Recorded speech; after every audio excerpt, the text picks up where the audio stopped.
Hello friends, welcome to crazy stories Telugu. కూతురు పెళ్లి part 3లో ఏం జరగబోతుందో చూసేద్దాం. ఏంటమ్మాయి శారదా, మీ నాన్నని నీతో పాటు తీసుకెళ్ళిపోతున్నావా? అవును పిన్ని. ఆహా, చాలా మంచి పని చేస్తున్నావు అమ్మాయి. ఈ రోజుతో మీ నాన్న కష్టాలన్నీ గట్టెక్కినట్టే. రోజు మీ నాన్న పరిస్థితి చూసి మాకెంతో జాలేసేది. ఒంటరి మగాడాయే, చేతులు కాల్చుకుంటుంటే చూసి జాలనిపించేది.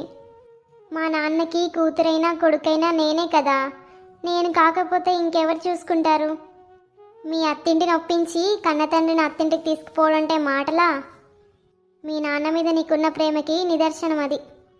వెళ్ళొస్తాం పిన్ని. మంచిదమ్మా.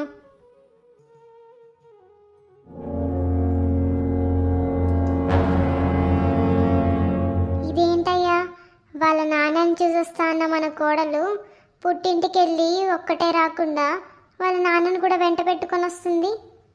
నాకు కూడా అదే ఆశ్చర్యంగా ఉంది. మనకి ఒక్క మాటైనా చెప్పకుండా తన ఇష్టానికి అలా చేసేస్తుందేంటి? ఈ ఇంట్లో పెత్తనం అంతా తనదే అనుకుంటుందా ఏంటి? మనమే పొరపాటు పడుతున్నామా? బహుశా వాళ్ళ నాన్న తన కూతురు దగ్గర 2 రోజులు చుట్టం చూపుగా ఉండడానికి వస్తున్నారేమో. అంతేనంటావా? ఖచ్చితంగా అదే అయి ఉంటుంది. అలా కాకుండా వాళ్ళ నాన్నని శాశ్వతంగా ఇక్కడే ఉంచడానికైతే మన దగ్గర ముందే అనుమతి తీసుకునేది కదా. నువ్వు చెప్పింది కూడా నిజమేనేమో. అక్కడే నిలబడ్డావేంటి నాన్న? లోపలికి రా.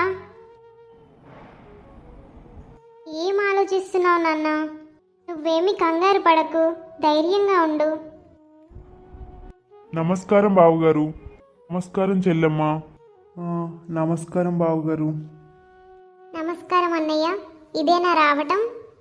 అవునమ్మా, అందరూ బాగున్నారా? ఓ, మేం బ్రహ్మాండంగా ఉన్నాం. మీరెలా ఉన్నారు? నేను బాగానే ఉన్నాను. ఏంటి అన్నయ్య గారు సంగతులు? కూతురు మీద బెంగ వచ్చేసిందా ఏంటి? వెంటొచ్చేశారు? అవునమ్మా, ఒక్కతే కూతురాయి. తను తప్ప నాకు ఇంకెవరూ లేరాయి. పర్వాలేదు బావగారు, కూతురు మీద బెంగపోయే వరకు 2 రోజులు ఇక్కడే ఉండండి. తర్వాత వెళ్ళండి ప్రశాంతంగా. నువ్వేం కంగారు పడుకు నాన్న, నేను చూసుకుంటాగా. అత్తయ్య, మీరు అనుకుంటున్నట్లు మా నాన్న 2 రోజులు ఉండిపోవడానికి రాలేదు ఇక్కడికి. శాశ్వతంగా మనతోనే ఉండిపోవడానికి వచ్చారు.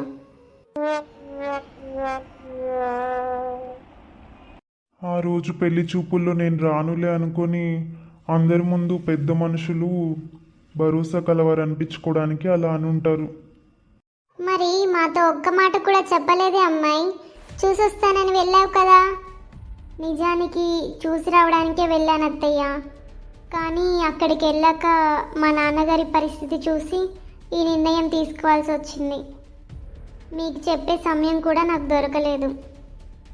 నేను రానని చెప్పాను చెల్లమ్మ, కానీ అమ్మాయి నా మాట వినలేదు. అదేంటి నాన్న, మా అత్తయ్య మామయ్యకి నువ్వు ఇక్కడికి రావడం ఇష్టం లేదేమో అన్నట్టు అలా సమాధానం చెప్తున్నావు? అయినా పెళ్లి చూపుల్లో మా అత్తయ్య మామయ్య స్వయంగా చెప్పారు కదా నువ్వు ఇక్కడికి రావచ్చని, ఉండొచ్చని. అందుకే తీసుకొచ్చాను. ఆ రోజు అలా అనడం మాదే బుద్ధి తక్కువ పని. నిజంగానే వస్తాడని కలగన్నామా ఏంటి? మా మాట మాకు బాగానే అప్పచెప్పావు. ఏంటత్తయ్య మాట్లాడరు? అవునవును. మీ నాన్నని లోపలికి తీసుకెళ్ళమ్మా. ఇప్పుడు ఏం చేద్దామే? అదే ఆలోచిస్తున్నాను. కానీ ఏదో ఒకటి చేసి అతన్ని మాత్రం ఇంట్లో నుంచి పంపించేసేయాలి. అలా చేస్తే కోడలు మన అబ్బాయికి చెప్తుంది కదా. దానివల్ల ఇంట్లో లేనిపోని గొడవలు వస్తాయి. కోడలికి మన మీద అనుమానం రాకుండా పని కానిచ్చేయాలి. అంటే కర్ర విరగకూడదు, పాము చావకూడదు అన్నమాట. అవును, లేకపోతే ఈ ఇంట్లో మన ఉనికి ప్రమాదంలో పడుతుంది. నెమ్మదిగా కోడలికి మన మీద ప్రేమ తగ్గిపోయి వాళ్ళ నాన్నని ప్రేమగా చూసుకుంటుంది. మన అబ్బాయిని కూడా తన వైపే తిప్పేసుకుంటుంది. మన ఇంట్లో మనమే అనామకులుగా ఉండాల్సిన పరిస్థితి వస్తుంది. ఎన్నిళ్ళలో చూడలేదు ఇలాంటి పరిస్థితి. అందుకే కోడలి పుట్టింటి వాళ్ళని ఎప్పుడూ కూడా మనం మన ఇంట్లో పెట్టుకోకూడదు. నాన్న, ఈ రోజు నుంచి ఇదే నీ గది. మై మీ అత్త మామకి నేను రావడం ఇష్టం లేనట్టుందమ్మా. నేను వెళ్ళిపోతానులే. అయ్యో అదేం లేదు నాన్న, వాళ్ళు చాలా మంచి వాళ్ళు. నువ్వు అలా ఏం అనుకోకు, మనసులో కూడా ఏం పెట్టుకోకు. ఏమోనమ్మా, నా వల్ల నీ సంసారం ఇబ్బందుల్లో పడుతుందేమోనని భయంగా ఉంది. అలా ఏం కాదు నాన్న, నువ్వు సంతోషంగా ఉండు. అలాగేనమ్మా. ఎప్పుడొచ్చారు మామయ్య గారు? బాగున్నారా? మధ్యాహ్నమే వచ్చాను అల్లుడు గారు, బాగున్నాను. ఏమండి, మా నాన్నగారు ఇప్పటి నుంచి మనతోనే శాశ్వతంగా ఉంటారు. మంచి పని చేశావు. ఏంట్రా, మంచి పని అని చెప్పి నీ భార్య చేసిన పనిని సమర్థిస్తున్నావు? ఇందులో తప్పేముంది నాన్న? అయినా అప్పుడు మీరు కూడా ఒప్పుకున్నారు కదా. ఏదో మాట వరుస కన్నాంరా, నిజమనుకున్నావా ఏంటి? అయినా ఇందులో ఏం ఇబ్బంది ఉందని మీరు అంతగా కంగారు పడుతున్నారు? ఆయన ఒంటరివాడు, అందుకే ఇక్కడికి వచ్చాడు. వియ్యపోళ్ళు మన ఇంట్లో ఉండకూడదురా, అరిష్టం మంచిది కాదు. ఏదో వచ్చి 2 రోజులు ఉండిపోవాలే కానీ చుట్టపు చూపుగా శాశ్వతంగా మన ఇంట్లోనే ఉండిపోకూడదు, మంచిది కాదు. అలా ఏం ఉండదులేమ్మా, మన మాటలు వింటే శారద బాధపడుతుంది. ఏమయ్యా, ఇక మనం ఏం చెప్పినా వాడు వినడు. పెళ్ళం మత్తులో పడిపోయాడు, ఇంకా లాభం లేదు. ఆస్తిలో వాటా అడుగుతుందని మన కూతుర్నే పక్కన పెట్టాం మనం. ఇప్పుడు ఎవడో అనామకుడు వచ్చి మన ఇంటి మీద పడి తింటుంటే ఎలా ఊరుకుంటాం? వాడిని బయటికి తరిమేయాలి. దానికి మన ఇద్దరి బలం సరిపోదే, ఎత్తులు వేసి మన కూతురు కావాలి.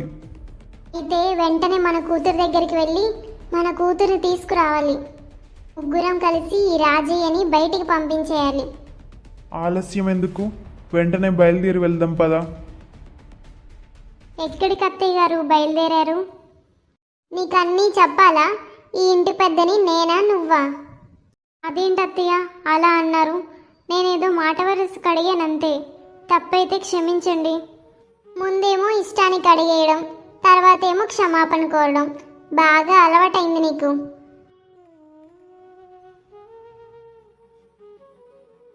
అమ్మాయి శాంతి, ఉన్నావా? నాకెవ్వరూ లేరు. అయినా ఏంటో ఎప్పుడూ లేనిది ఇలా దారి తప్పొచ్చారు.